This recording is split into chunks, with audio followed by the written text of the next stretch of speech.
Bonjour tout le monde, j'espère que vous vous portez bien et bienvenue dans cette nouvelle vidéo qui sera consacrée à l'histoire du droit international privé et avec un peu de chance ou de source droit international privé. Ce qui nous permettra d'entamer directement la première partie, à savoir le conflit de juridiction. Vous savez, le droit international privé a véritablement commencé avec l'école italienne de moyen âge. Cela dit, je considérais que n'était nécessaire de rappeler ce qui se passait un petit peu dans l'Antiquité. Pour comprendre les mécanismes du droit international privé, pour en saisir le sens, il faut avoir au moins compris l'évolution de cette matière à travers les époques. On ne pouvons pas parler véritablement des règles du droit international privé pour des raisons très simples. Pour qu'il y ait le droit international privé, il faut qu'il y ait des échanges. Il faut considérer au moins les étrangers comme l'égal du national. Or, à l'époque, dans l'Antiquité, dans la grecque, quantité par exemple,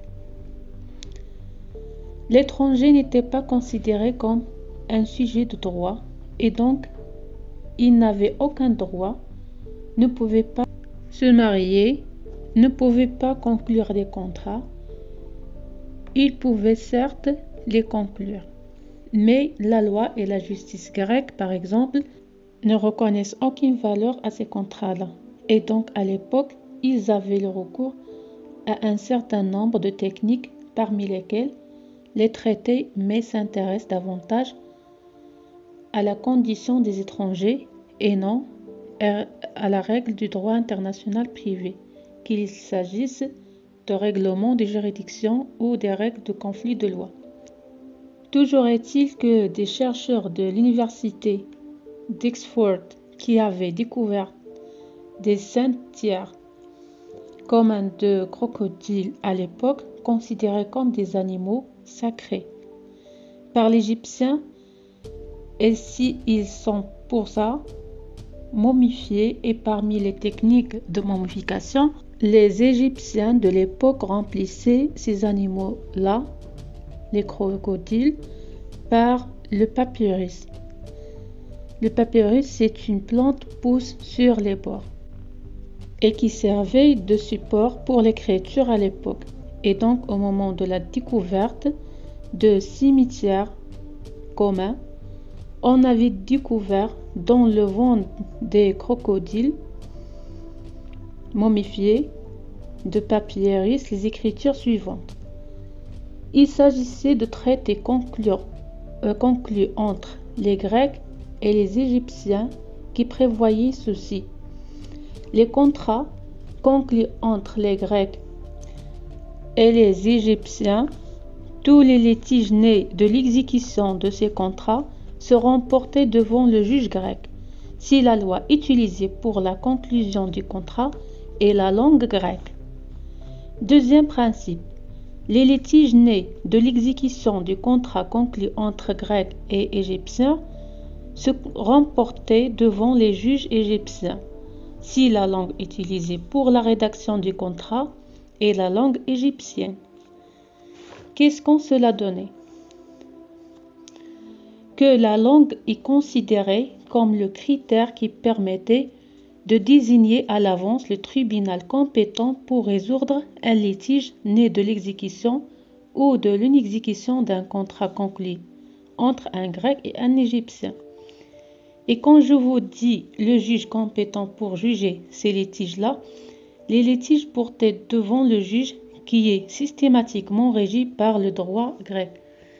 Donc ces traités-là comportait à la base, à l'origine, une règle de conflit de juridiction qui permettait de désigner le tribunal compétent pour juger ces affaires-là, mais en fonction d'un critère bien déterminé, qui est la langue utilisée par le contrat.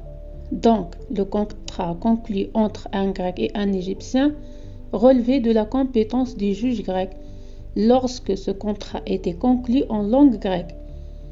et le juge grec appliquait systématiquement le droit grec et inversement si la langue égyptienne a été utilisée pour la rédaction du contrat entre l'Égyptien et les Grecs.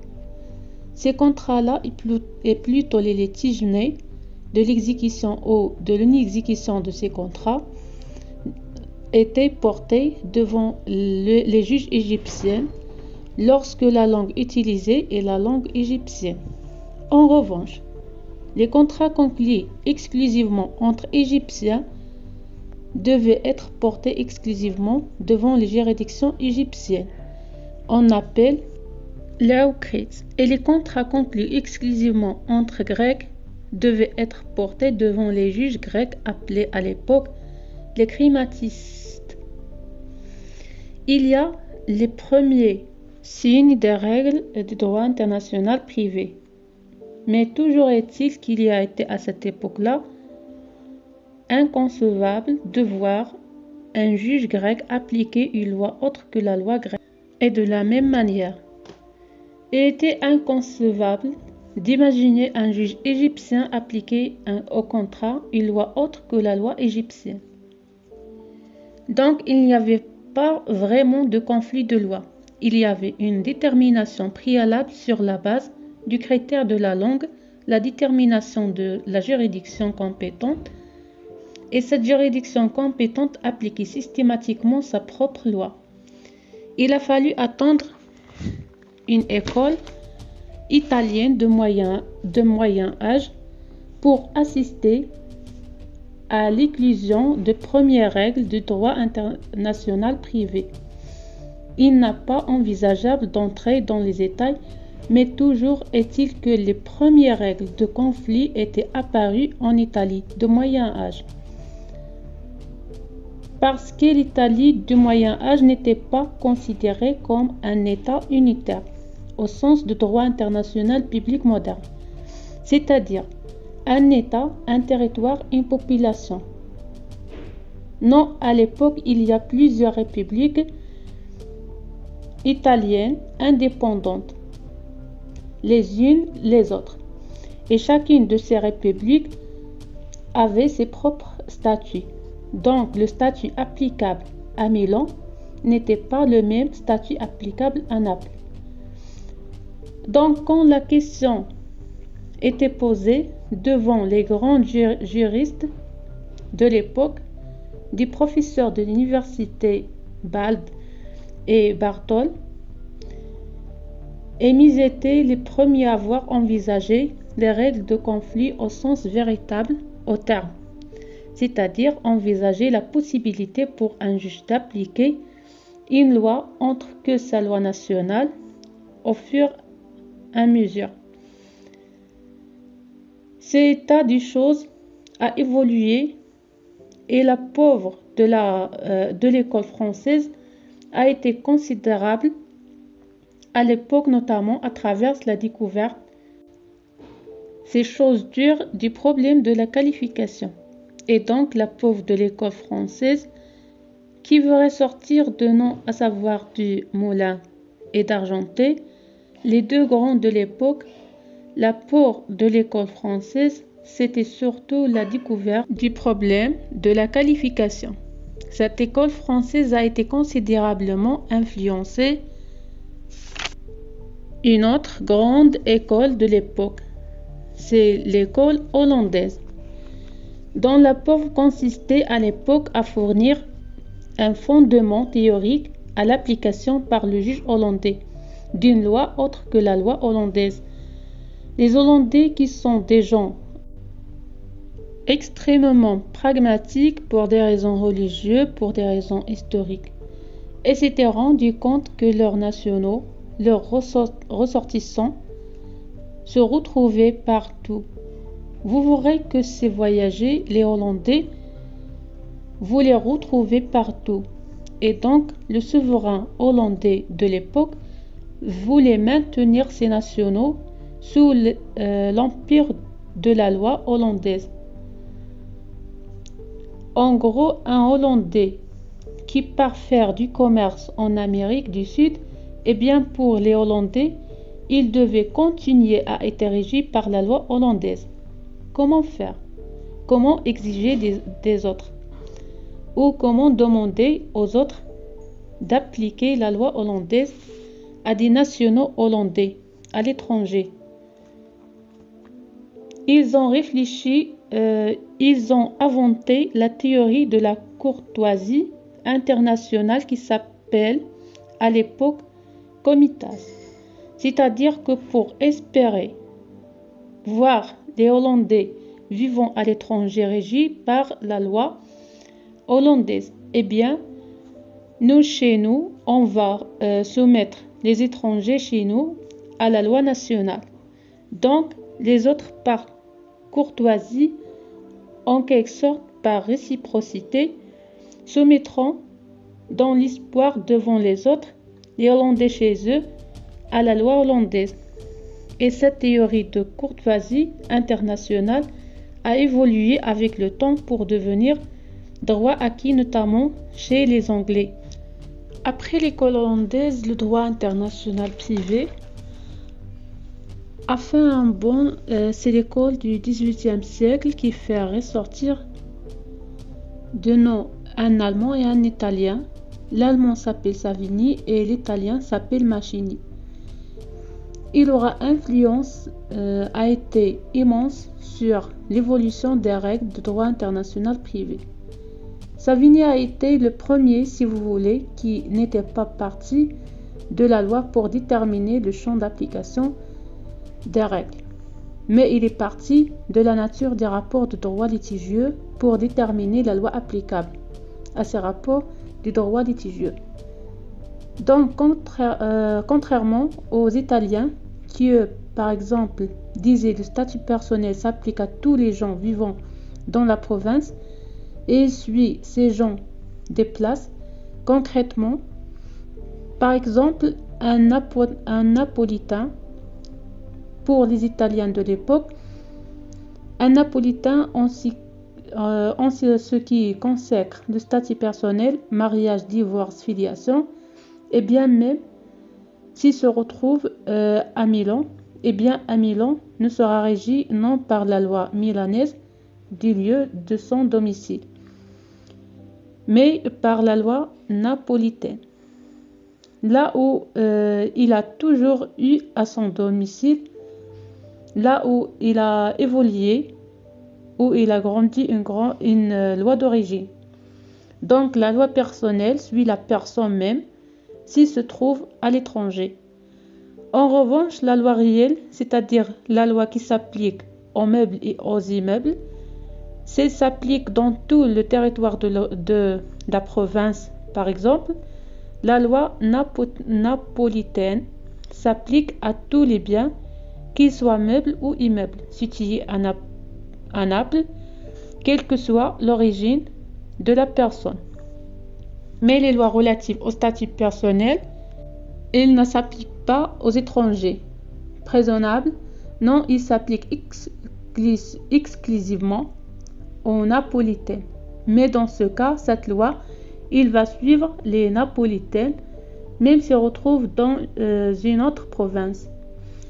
Donc, le statut personnel, application extraterritoriale, mais statut réel, application exclusivement territoriale. Donc, vous voyez que les Italiens partaient de la loi et ce qu'est le personnel, application extraterritoriale, et ce qu'est les réelles, application territoriale. Donc, on partait de la loi pour déterminer son champ d'application. Savigny, non, veulent tout le contraire. Ils partaient du rapport de droit litigieux pour déterminer la loi applicable. Par exemple, ils disaient le contrat est régi par la loi d'autonomie, les délits sont régis par la loi du lieu de leur survenance, le mariage est régi par la loi nationale.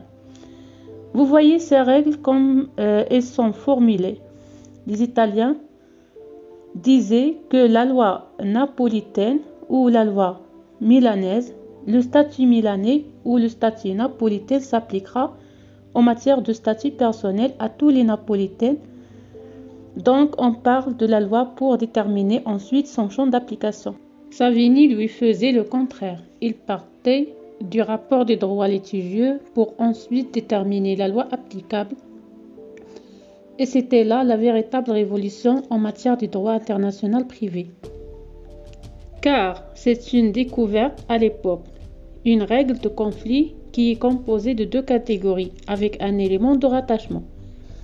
C'est Savigny qui, en tout cas, il ne l'a peut-être pas inventé, mais celui qui a donné toute son ampleur. C'est lui qui a mis en lumière donc une catégorie, par exemple, le contrat avec un élément de rattachement, par exemple la loi d'autonomie, une catégorie comme par exemple la succession, un critère de rattachement en loi nationale. Donc la succession est régie par la loi nationale du défunt.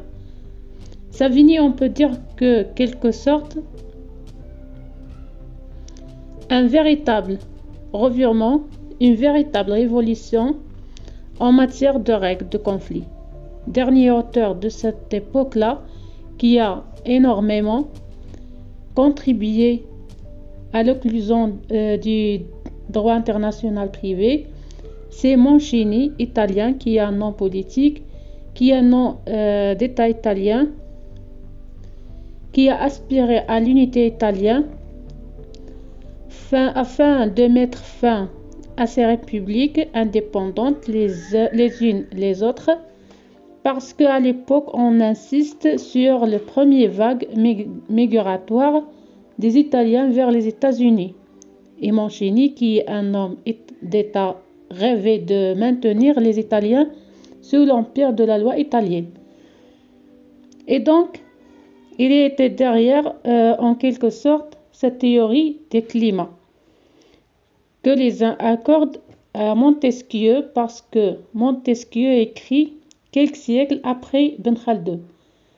Et si vous regardez les prolégomènes d'Ibn Khaldoun, c'est-à-dire Muqaddimat Ibn Khaldoun, vous verrez que la théorie de climat était largement présente dans l'écrit d'Ibn Khaldoun, considéré comme le père fondateur chez nous, en tout cas de la sociologie moderne. Donc, je vous remercie de votre attention et à la prochaine vidéo, Inch'Allah. Et si vous avez aimé cette vidéo, n'oubliez pas de s'abonner sur ma chaîne. Au revoir.